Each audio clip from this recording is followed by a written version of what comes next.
Since most of you are now here, let's get started. To those of you who have joined us, good afternoon, and welcome to today's webinar, Supporting Paraprofessionals to Implement Functional Communication Training to Address Challenging Behavior. My name is Kathleen Hughes, and I'm your host for today's event. It's great to have you all today. I have the distinct pleasure of introducing today's speakers, Dr. Virginia Walker and Dr. Megan Carpenter. Dr. Virginia Walker is an associate professor in the Department of Special Education of Child Development at the University of North Carolina in Charlotte. Dr. Walker began her career as a special education teacher in Atlanta, Georgia, before conducting research in the University of Virginia. Dr. Walker's line of research has focused on three general themes: positive behavioral interventions and supports for students with extensive support needs, supports planning to enhance the inclusion of students and extensive support needs, and effective training practices for school staffing supporting students with extensive support needs. Dr. Megan Carpenter is a postdoctoral researcher at the Kansas University Center on Developmental Disorders or Disabilities. She recently completed her Ph.D. at the University of North Carolina at Charlotte. Prior to her current position, Dr. Carpenter taught students with extensive support needs in Illinois and North Carolina. Dr. Carpenter's line of research focuses on educator implementation of positive behavioral interventions and supports for students with extensive support needs, especially within a school-wide positive behavioral interventions and supports framework to promote inclusion in general education settings. I would now like to turn it over to the doctors. Dr. Walker? Thank you so much, Kathleen. It's great to have everyone here. We're excited to share with you some of the work that we've been doing. First, we would like to share an overview of what we're going to be doing. So if you could advance to the next slide with the agenda. Thank you. We are going to first talk with you about evidence-based practices for students with autism spectrum disorder as they relate to addressing challenging behavior. And then we'll talk a little bit about what we know in terms of how these evidence-based practices have been implemented within school settings. We're going to share some of the research that we've been doing as it relates to one particular evidence-based practice, functional communication training, and then talk about some implications specifically related to paraprofessional training in school settings and what type of research we might need to continue exploring. We do have a poll that we would like you to respond to. So that should pop up in just a moment. So go ahead and let us know what your current role is. Are you a parent or guardian of a child with a disability? Are you currently a teacher, whether a special ed or general ed teacher, a school administrator, related services provider, or a therapist, or finally, perhaps you are a researcher or you work in the university setting?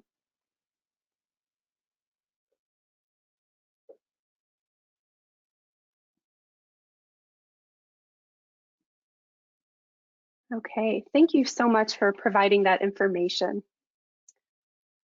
So we're going to start off by talking a little bit about challenging behavior. First, though, I do want to acknowledge that the percentage of students with autism spectrum disorder who are eligible to receive special education services in K through 12 schools has continued to increase over this past decade. And although the support needs of students with autism may vary and do vary, most students display some form of challenging behavior. And this challenging behavior can certainly interfere with learning, or it might interfere with ability to socialize and form meaningful relationships. So as a result, many students with autism have high support needs as it relates to social domains and the behavioral domain. Knowing this, it's critical that educators and others who support students with autism within educational environments are adequately prepared to address their behavioral needs. We know that students who display challenging behavior are more likely to be subject to restraint and seclusion. We also know that students with challenging behavior are more likely to have strained relationships with their teachers and other school professionals. And we also know that challenging behavior is often used as a justification for excluding students from general education settings where they work alongside their peers without disabilities. So knowing that many students with autism do engage in challenging behavior within school settings, we know that it's important for educators and other professionals who work in these settings to consider strategies that are effective. And so we wanted to share with you this recent report that came out this year by the National Clearinghouse on Autism Evidence and Practice. And within this report is a set of practices that have been identified as providing clear evidence in terms of effectiveness among children and youth with autism. And so this report is the third iteration of a continual literature review that has systematically examined research through 2017. We wanted you to know that you can access the full report using the link that's provided on this slide. And in the report, you will not only learn about which practices have been identified as evidence-based, but you'll also learn about how these practices were determined to be evidence-based. So please feel free to access that report and learn more about the various evidence-based practices that have been identified. Now, concerning our presentation today, in total, there have been 26 evidence-based practices identified for addressing challenging behavior. And so the focus of this presentation really is on two of these practices, the first being functional behavior assessment and the second being functional communication training. So in the next few slides, I'll describe both of these practices so that you all have important foundational information related to the research that we're going to share with you. So as I mentioned, one evidence-based practice that is especially relevant to the work that we've been doing and to many of you who have supported students with challenging behavior is functional behavior assessment. And so according to the National Clearinghouse on Autism Evidence and Practice, functional behavior assessment has been defined as a systematic way of determining the underlying function or purpose of a behavior so that an effective intervention plan can be developed. So let's talk about what that means exactly. So before a behavior intervention plan can be developed to address challenging behavior, it's really important to understand the conditions under which challenging behavior occurs. So it's important to understand what triggers the behavior, what happens after the behavior occurs that might result in the student engaging in that behavior again and again. So functional behavior assessment is used to collect information to answer these questions. Essentially, the purpose of a functional behavior assessment is to understand the purpose or the function of challenging behavior, or in other words, why the challenging behavior is occurring. So the functional behavior assessment process can include, but is not limited to, reviewing student records, conducting interviews with individuals who know the student well. This can include family members, teachers, the student, and others who engage on a regular basis with the student. It also can involve completing questionnaires about the challenging behavior and, importantly, directly observing the student during times in which challenging behavior typically occurs. So as I just mentioned, the purpose of functional behavior assessment, again, is to identify that purpose of the challenging behavior. So I'd like to spend some time talking about challenging behavior and its relationship to communication. And the first thing I want to point out, and what I'd like for you to consider, is that challenging behavior is communicative. So in other words, when a student's engaging in challenging behavior, they're communicating something, whether they're doing that intentionally or not. So we can think of challenging behavior as being communicative. Something else that's important to point out is that students with complex communication needs particularly those who may be using an alternative form of communication, may be more likely to engage in challenging behavior due to experiencing breakdowns in communication or having very limited means to communicate. And so, you know, we want to think about that particular population as well when we're thinking about just how important it is to understand the purpose or function that behavior serves. The other concept that's important to our discussion today is the notion that challenging behavior might serve one specific purpose or function, or it could serve multiple purposes or functions. And as you can see on this slide, we can think about function or purpose as falling into one of four categories: escape, attention, tangible, sensory. So for example, a student may be engaging in challenging behavior to escape something that's aversive, something that's non-preferred. Another student could be engaging in challenging behavior to obtain attention from an adult or perhaps from a peer. Likewise, a student could be engaging in challenging behavior to access something, whether it's an object or perhaps some type of preferred activity. And then finally, challenging behavior could potentially serve a sensory function where the student is attempting to access some kind of sensory experience that they prefer, that they enjoy, or it could be that they're trying to avoid or escape some kind of sensory experience. So we want to think about these four purposes or functions as we're trying to understand why challenging behavior is occurring. So let's keep going. All right, so this slide illustrates the outcomes of a student's functional behavior assessment. So let's just assume the educational team has conducted a functional behavior assessment to understand the purpose that it serves. So let's start with the challenging behavior here. For this particular student, the behaviors that were of concern included non-participation and loud vocalizations. So the team decided that both non-participation and loud vocalizations were of high priority and were interfering with learning or perhaps social opportunities. Moving on to the antecedent, which is what happens prior to challenging behavior. For this student, the most common antecedent was limited teacher attention, meaning that challenging behavior was most likely to occur when the teacher's attention was directed towards another student in the classroom.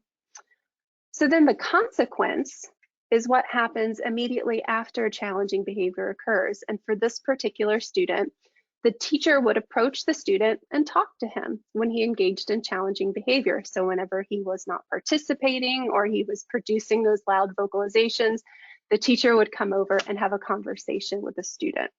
And so the student was also more likely to engage in challenging behavior when he was tired. So that's called a setting event. So together, this information suggests that the challenging behavior serves an attention function. With this information, then, an educational team is now able to develop a behavior intervention plan that includes strategies that address that purpose or that function of attention. So one important question, once we're done collecting that information and we've summarized it in a way that makes sense to us, like we saw on the previous slide, is how do we address it once we've understood the function? So we're going to talk about that in the next few slides. So the educational team will use that information to build a behavior intervention plan. And it's important to note that effective behavior intervention plans include strategies that directly address that function. Usually, plans include multiple strategies. For example, a lot of plans will include strategies that serve to prevent challenging behavior. Plans might include strategies that would teach a student either a new skill, for example, a coping skill, or a replacement behavior or behavior that replaces challenging behavior. And then finally, responding strategies that focus on how to respond to a student when they're engaging in challenging behavior and how do we respond to a student when they're engaging in those appropriate behaviors? So again, behavior intervention plans typically have a combination of more than one of these strategies. So let's revisit our student from earlier. You'll see on the slide that summary of the functional behavior assessment where we found that challenging behavior seems to serve an attention function. So in developing the behavior intervention plan, the team might decide that they're going to use all three strategies: preventing, teaching, and consequent strategies. So I'm just going to give you just some examples of what this could look like. So let's say the team decided that to prevent challenging behavior that serves that attention purpose, they are going to have the classroom teacher provide the student with more attention during times when challenging behavior is likely to occur. So they're not going to provide attention to the student when he's engaging in challenging behavior. Instead, they're going to prevent challenging behavior by offering him more attention. The teacher might decide to set an interval timer, perhaps on his or her phone, as a reminder to provide that student with continuous positive attention every few minutes, for example. The teacher might also teach the student a behavior that's meant to replace the challenging behavior. So, for example, a student might be taught to request attention just by raising his hand instead of engaging in that challenging behavior, which previously allowed him to access attention. Finally, the team might decide to reinforce that appropriate behavior, for example, by delivering attention whenever he raises his hand. And they probably might decide that they should limit access to reinforcement when he does engage in those behaviors. For example, not delivering attention when he engages in non-participation and loud vocalizations. So those are just some examples of how a team might think through specific strategies to include in a behavior intervention plan that all link back to attention. Okay, prevention strategies might include delivering more attention on a denser schedule and teaching the student a more socially appropriate way to request that attention. So I just mentioned in the previous slide something about teaching a student a replacement behavior. Could you go back one slide, please? Thank you. So in many cases, a replacement behavior will serve the same purpose or function as the challenging behavior, as was the case in that previous example. And so teaching a replacement behavior in that case would be classified as functional communication training. And so according to the National Clearinghouse on Autism Evidence and Practice, functional communication training is defined as a set of practices that replace challenging behavior that has a communicative function with more appropriate and effective behaviors or skills. So for the rest of the presentation, we are going to center our conversation around functional communication training.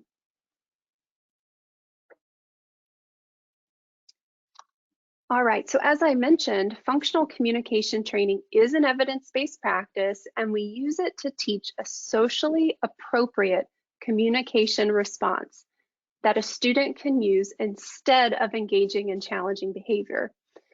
So in order for this to be effective and to replace that challenging behavior, that response that we're teaching must result in the same outcome as the challenging behavior. So in other words, that response must serve the same function or purpose as the challenging behavior. So in the previous example, challenging behavior resulted in attention. So we decided to teach the student to raise his hand to get attention. So both the challenging behavior and the response, the new communicative response, result in that same outcome, attention. So that's why we call that communication response the functionally equivalent communication response. It serves the same function as a challenging behavior. So let's take a look at just a few examples to kind of walk through this some. So in this example, the challenging behavior is that the student is stealing snacks from his peers during snack time when his peers are eating snacks that he enjoys. And so the team, after conducting a functional behavior assessment, determined that the function of the student's challenging behavior was to gain access to tangible items, and in this case, preferred snacks. So we could teach the student to say, I want a snack, instead of stealing his peers' food, which would result in the student gaining access to snacks. So saying, I want a snack is the functionally equivalent communication response in this example. Next example, the student's running out of the classroom to a quiet area, so we're dealing with elopement. And he does this when he hears loud noises, such as crying or laughing within the classroom. So the team decided that her challenging behavior serves an escape function. She's escaping from an aversive situation, which in this case is the loud noises. And so we could teach the student, for example, to use sign language to sign break instead of leaving the classroom without permission, which would result in the student gaining access to a break in a quiet area from the loud noise. So that would be the functionally equivalent communication response. Okay, we've got two more examples here. In this case, student is crying when he's presented with a challenging math task, and the function is to escape the difficult task. So we could teach the student perhaps to touch a picture symbol card that contains a symbol representing help instead of crying. And that, by touching that picture symbol, the student would gain access to assistance, which would thereby provide just a momentary break from the task. And then finally, in our final example, we have a student who's screaming and banging her table when the teacher's working with other students. And so the function here might be to gain attention from the teacher.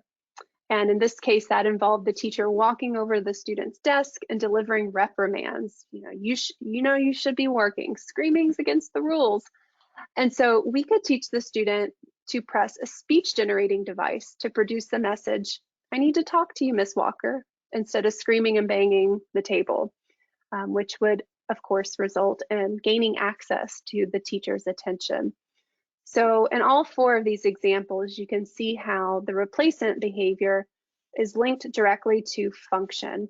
Also, keep in mind that the replacement behaviors all took different forms in terms of the communication modes. Some were vocal, some relied on augmentative and alternative communication. So now that we've had a nice overview of functional communication training, I'm going to hand it over to Megan, who is going to talk a little bit more about implementation and some of the work that we've done. Thank you, Virginia. So evidence-based practices like FCT can be established with studies conducted in controlled clinical settings, but it's important to know whether these evidence-based practices can be implemented in applied settings such as schools. In schools, there's often many competing stimuli that aren't found in these clinical settings, such as higher student-to-staff ratios, competing responsibilities and priorities, different curriculum. Additionally, implementers in school settings may not have the background to implement evidence-based practice with fidelity. FCT is an evidence-based practice, and we have research support that shows evidence-based practices can effectively be implemented in schools to address the social, academic, and behavioral support needs of students with ASD. Specifically, Martinez and colleagues conducted a literature review in 2016 and found antecedent-based interventions, which includes FCT, reinforcement, which is a component of FCT, instructional interventions, and multi-component interventions can be implemented with fidelity in school settings to effectively address the challenging behavior of young students with autism. DeBruyne and colleagues found the same was true for adolescents and young adults with ASD. And the effectiveness of these interventions is present in both special education and inclusive settings. As previously mentioned, EBPs can be effectively implemented in schools. Although many studies have shown EBPs can effectively be implemented in school settings to address challenging behavior of students with ASD, it can be difficult. Educators report facing several barriers to the implementation of evidence-based practices in school settings. First, many educators are unaware of evidence-based practices, and if they are implementing them, they have a lot of difficulty implementing with fidelity. For example, Brock and colleagues found that teachers and administrators of students with autism were not very confident in their ability to actually implement the FCT, the evidence-based practices with fidelity. And then this was followed up by another survey in 2019 of 535 special educators who supported students with intellectual disability and autism.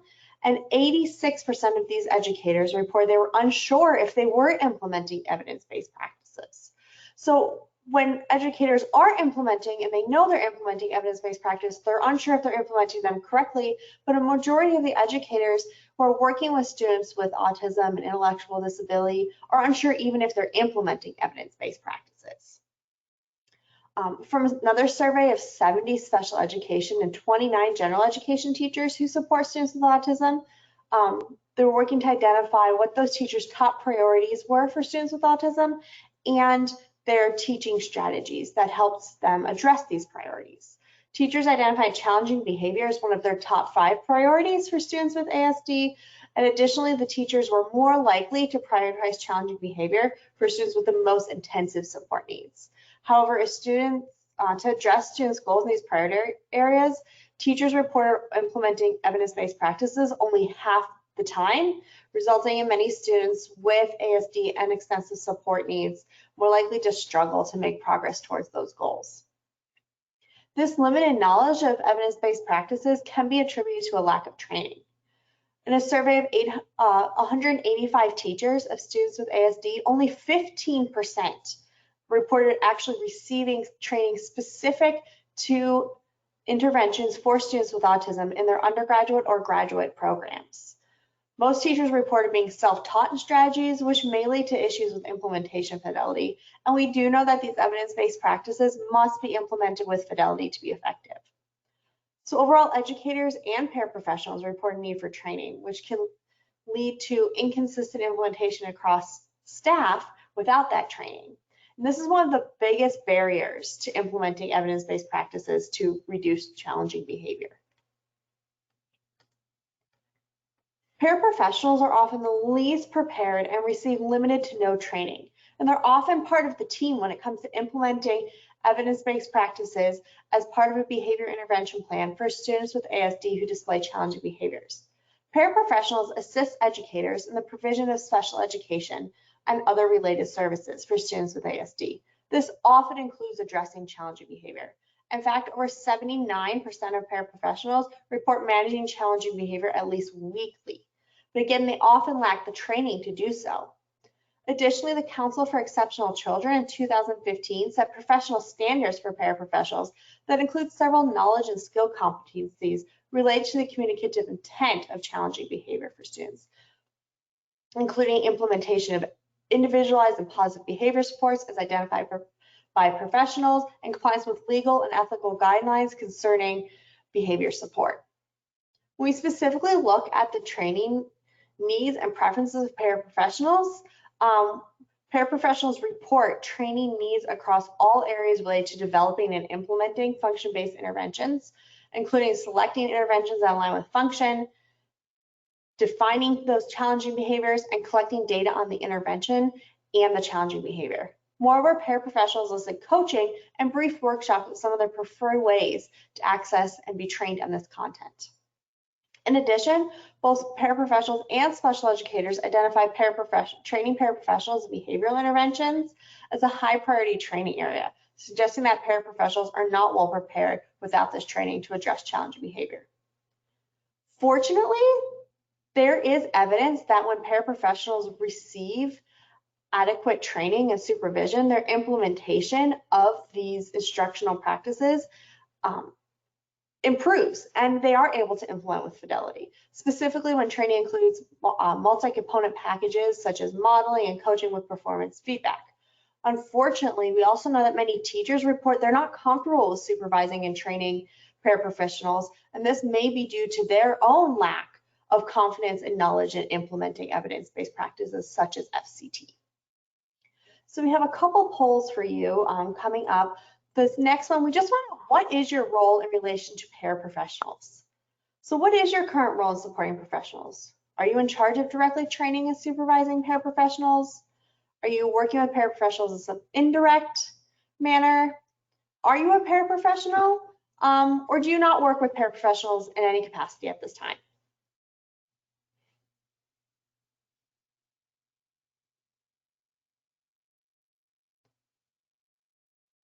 Appreciate those of you that are completing the poll right now. Thank you.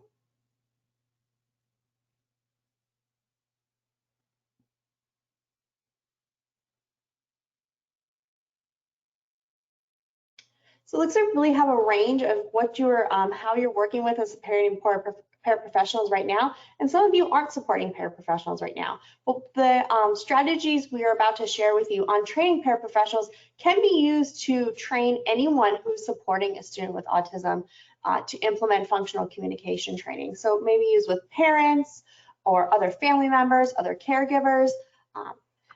We specifically looked at training paraprofessionals for some of the reasons we've mentioned, but it can, these strategies can be used to train anyone. So for those of you who are supporting paraprofessionals right now, we have one more poll for you. So what's your comfort level with training and supporting paraprofessionals? And if you are a paraprofessional, how do you feel you are being trained and supported? Not at all or completely comfortable?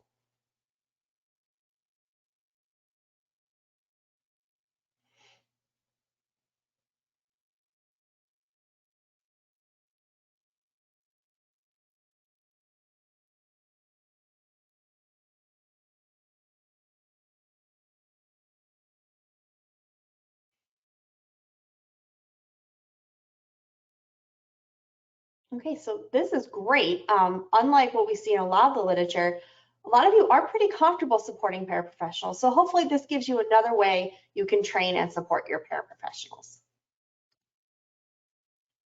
So this information on paraprofessional implementation and lack of evidence-based practice in school settings, this led us to look at our first study looking at paraprofessional implementation of functional communication training, which was a study funded by the Organization for Autism Research. Next slide, please. Thank you.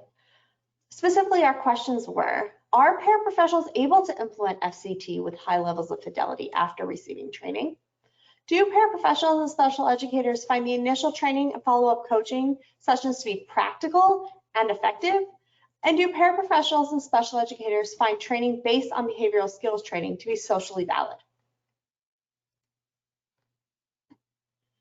To be included in the study, the students need to have a diagnosis of ASD, complex communication needs, and exhibit persistent, challenging behavior.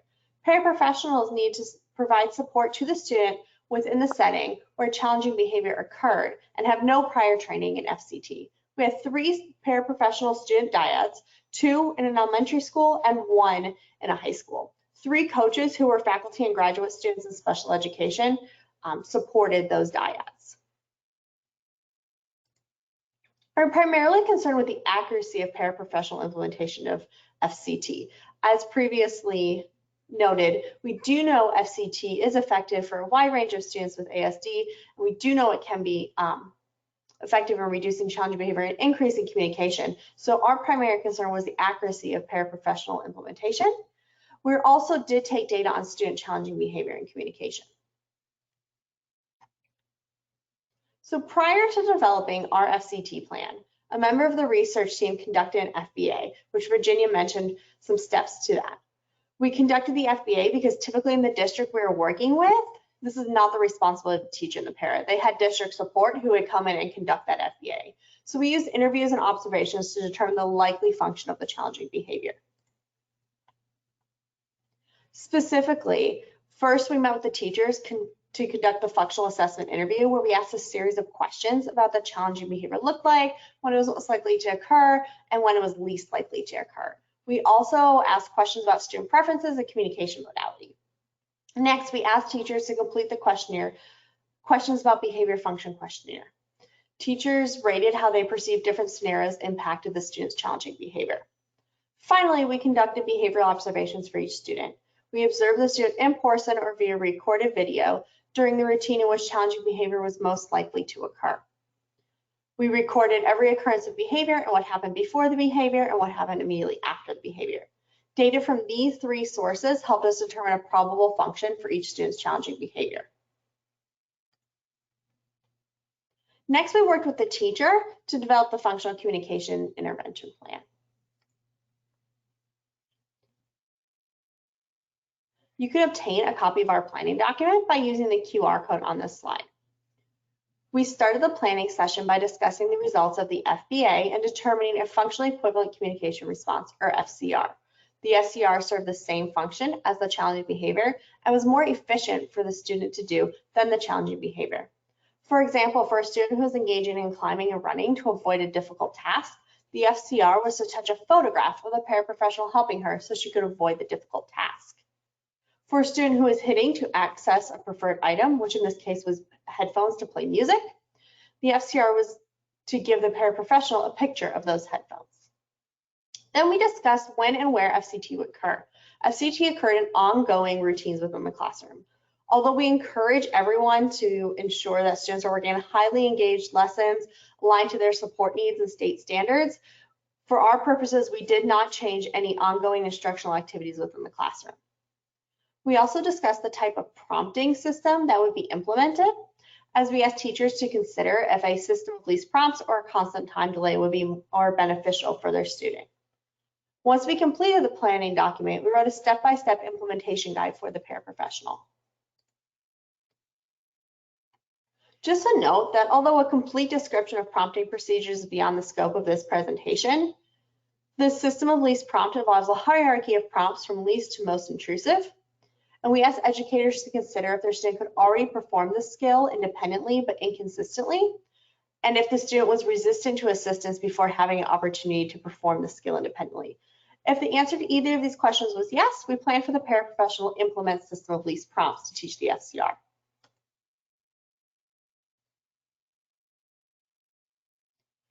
And constant time delay involves one prompt, the controlling prompt, that is most likely to get the student to perform the desired task. And this is delivered at a set interval of time. We asked the teachers to consider if the student was unable to perform the skill independently or if the student benefited from most intrusive assistance.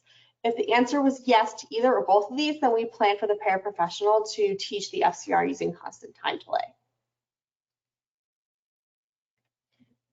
After we completed the planning guide, we gave the paraprofessional a set of written instructions to implement FCT and asked them to implement. We did provide the paraprofessional with a signal when we observed the precursor behavior to indicate when to implement those instructional behaviors. And this was important because we didn't want the paraprofessional to inadvertently reinforce challenging behavior by implementing FCT and delivering a reinforcer after the student was already engaged in challenging behavior. We did not provide any additional guidance or feedback during baseline. So in this video, this is an example of the paraprofessional providing one-on-one support to the student during math instruction. The activity takes place during this particular observation is counting math manipulatives. As previously mentioned, the paraprofessional had access to that brief teaching guide, which outlined when and how to implement FCT, but they did not have access to any other support. And this was one of our baseline videos.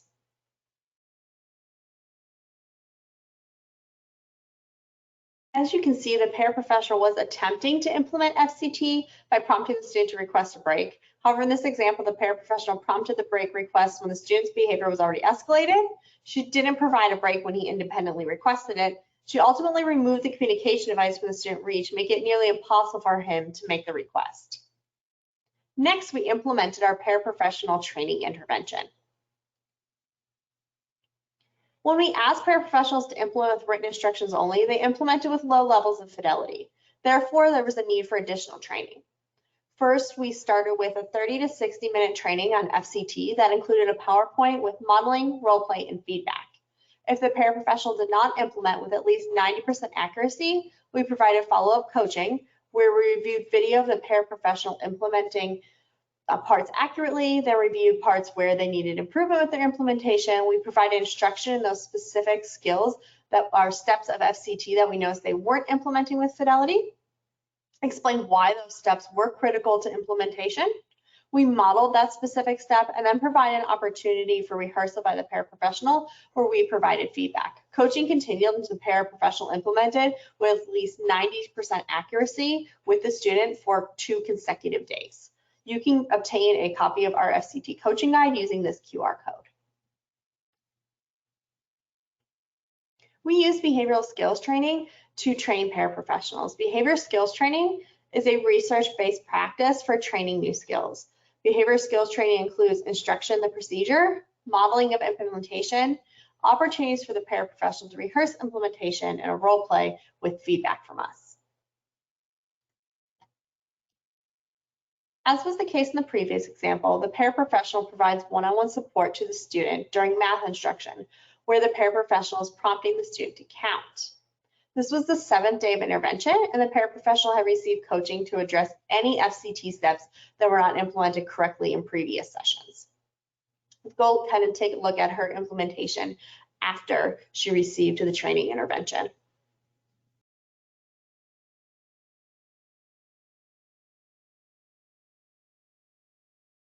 As you can see, the student was independently making requests for a break during the math activity after having received prompting from the paraprofessional during previous sessions.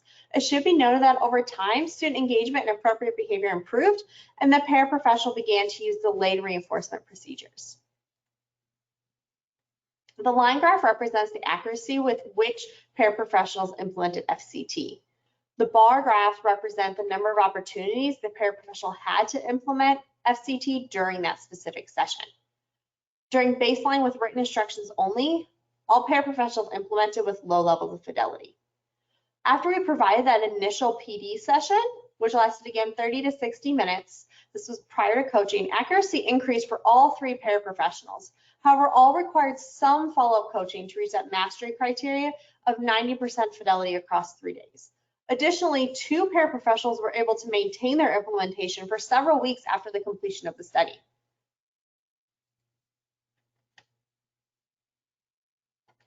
We also want to ensure that the paraprofessionals found this intervention and training socially valid, so we asked them to complete a short survey. And in general, they agreed with social validity statements, and paraprofessionals and special educators agreed that training was appropriate and effective. This brings us to our second study, which Virginia will share with you.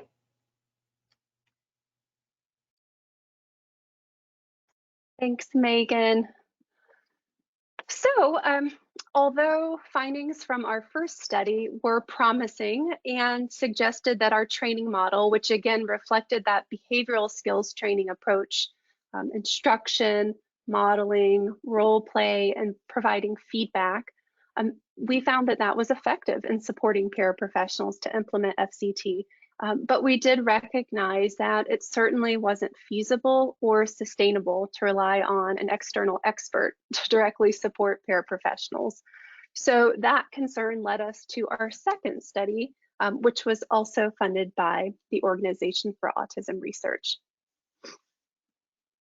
So in this second study, this follow-up study, we were interested in answering these research questions. 1, what are the effects of special educator delivered training, consisting of that initial training session and follow-up coaching, on paraprofessional implementation of functional communication training? And 2, do special educators and paraprofessionals find that training to be effective and feasible?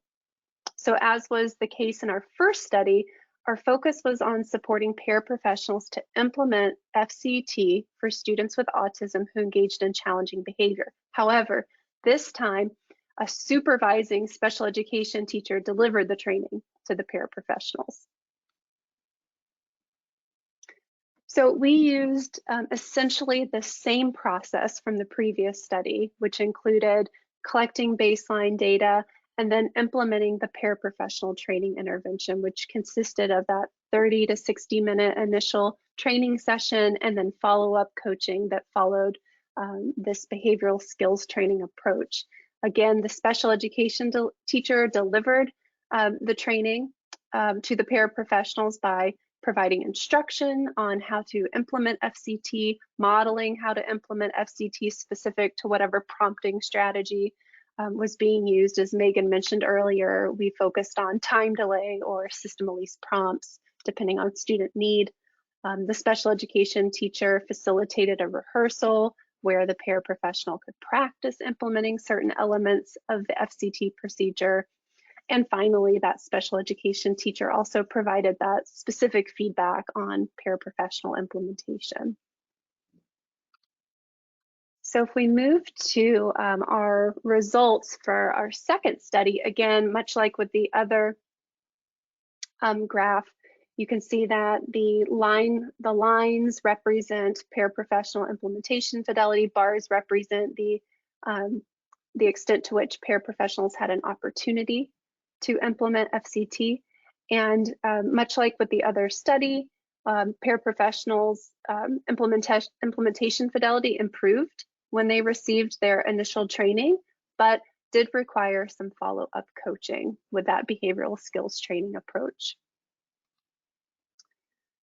So we're going to wrap up the presentation with some implications, and then we'll have some time for Q&A. So the big question is, what does this all mean for educators and anyone else who might be supporting students with autism who engage in challenging behavior that requires some sort of intensive behavioral intervention? And what does this mean for supporting paraeducators who are often tasked with supporting the behavioral needs of students with autism? So what this research tells us is that we know, right, we already know it's important for evidence-based practices to be implemented well. And so our results from these studies suggest that training that involves instruction, modeling, rehearsal, and feedback can be effective when we're supporting paraprofessionals to implement functional communication training. And in fact, the paraprofessionals in our studies met their performance criteria for mastery with only a few relatively brief coaching sessions.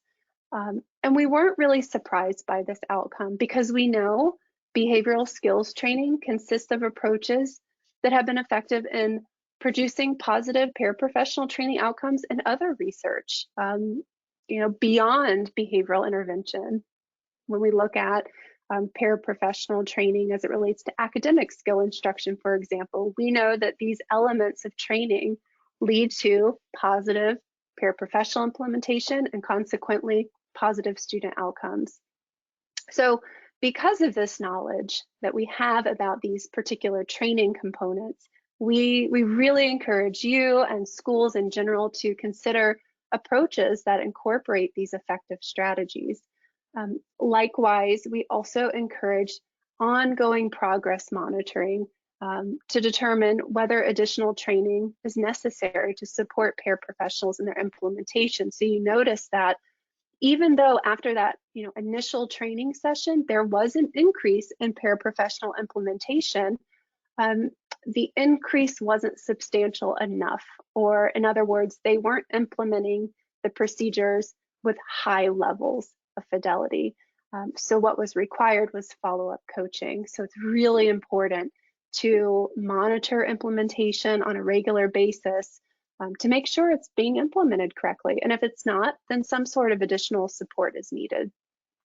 Another thing to think about is that although our study focused on one particular evidence-based practice, which was functional communication training, paraprofessionals could benefit from this type of training to acquire skills in other domains and areas that reflect their numerous responsibilities.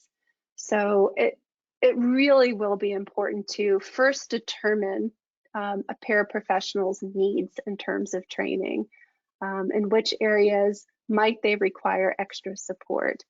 And then knowing that, being able to allocate time and resources to address different levels of training needs. Some training needs might be prioritized for something like intensive follow-up coaching, much like what we did in this study. Other training needs might be better addressed through a workshop style training. So those are things to think about. What are the high priority skills? Where do the support needs lie? And what kind of training in terms of dosage and intensity might be needed? Another implication relates to our findings from the second study. A special education teacher was able to successfully deliver the training that improved paraprofessional implementation of FCT. And this is encouraging, and it suggests that a training model where special education teacher trains one or more paraprofessionals can be effective And we think that can encourage a much more sustainable paraprofessional training system if the people in schools who are there on a daily basis are the ones who are delivering paraprofessional training. So in thinking about that, it'll be really critical for special education teachers to receive support as trainers. As Megan mentioned earlier, many special educators report feeling inadequately prepared or even uncomfortable to supervise and oversee paraprofessionals in their classrooms.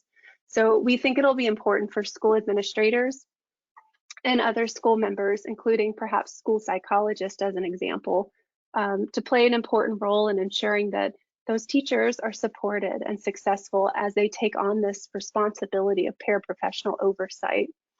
And just one final point before we jump into Q&A, we really want to recognize the importance of continued research in this area.